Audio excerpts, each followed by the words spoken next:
A very good morning, Team Zimbabwe. Mamukase. Welcome to Africa and Beyond Television Network. And this morning, we need to exclusively take a look on the SADC summit, extraordinary summit, which is about to happen at this moment in time. And as reported by News Hawks, it's very important for us to closely look onto this issue and delve into the details of this matter. Newshawk says SADC convenes extraordinary summit on Zim over elections. SADC will hold an extraordinary summit of heads of state and government on Zimbabwe on Wednesday under the auspices of its current chairperson, Angolan President João Lourenço. The Newshawks can exclusively reveal. So we need to take a look on two options, the possible options of the outcome of this SADC summit. And I'm going to tell you this. This is going to be a reflection of the way forward in the nation of Zimbabwe. We know that a lot of people are hoping on SADC. A lot of people are saying we cannot put our hopes on SADC. So there are mixed reactions and feelings towards SADC. A lot of people are saying SADC is taking too long to come and assist Zimbabwe resolve its political impasse. But I'm going to give you two positions and explain those two positions. Position number one, remember on Wednesday, it is going to be the 25th of October, where Zimbabwe is going to be publicly having a solidarity march against sanctions which are placed on some individuals, some top individuals. So what is happening is that SADC is decided to use the same date to convene an extraordinary summit on Zimbabwe. Reason why I'm saying this is very important is because if SADC decides to speak much about sanctions on Zimbabwe and support Zimbabwe in terms of its stance on sanctions, then it's over for the opposition in the nation of Zimbabwe in terms of having SADC assisting. Then, if SADC decides to speak much about the just ended elections, and if that topic becomes top priority over everything else, yes, then we have to discuss all issues. Number one, the issues of the elections, the just ended elections. Number two, they will have to discuss about corruption. Number three, they will have to discuss about sanctions.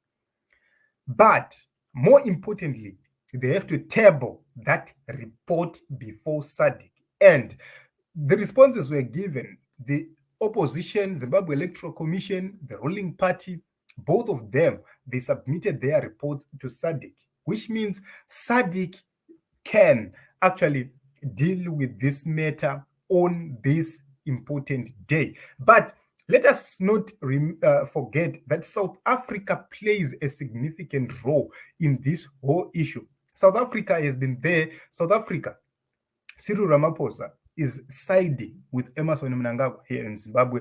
The Namibian president is somehow siding with the regime as well. But the major question is, what about the Zambian president? What about the chairperson of SADC? What about the other chairperson of SADC, the incoming, who is Tanzania, the outgoing, who is Tanzania? And what about any other else?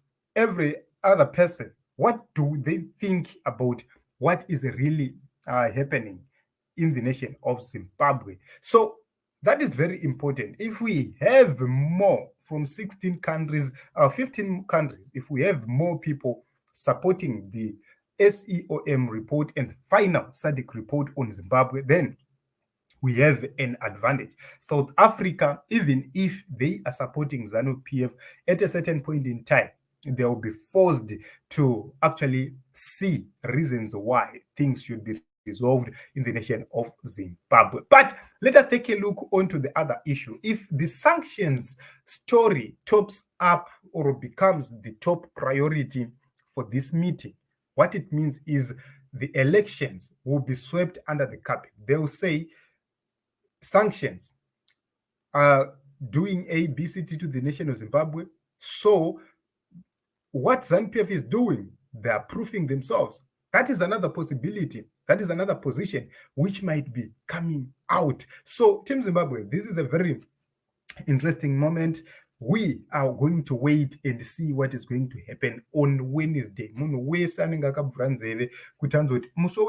what is going to happen? Is SADC going to take the elections report as top priority, or they are going to take the sanctions campaign as top priority? They have chosen the same date.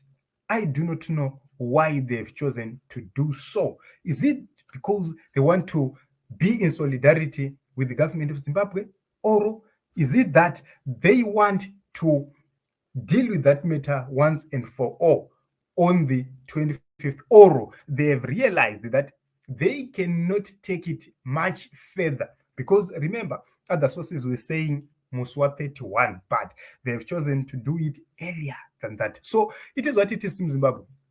We are going to continue to watch and see what is going to happen. So I have given you two scenarios, two outcomes, which we must expect from SADC.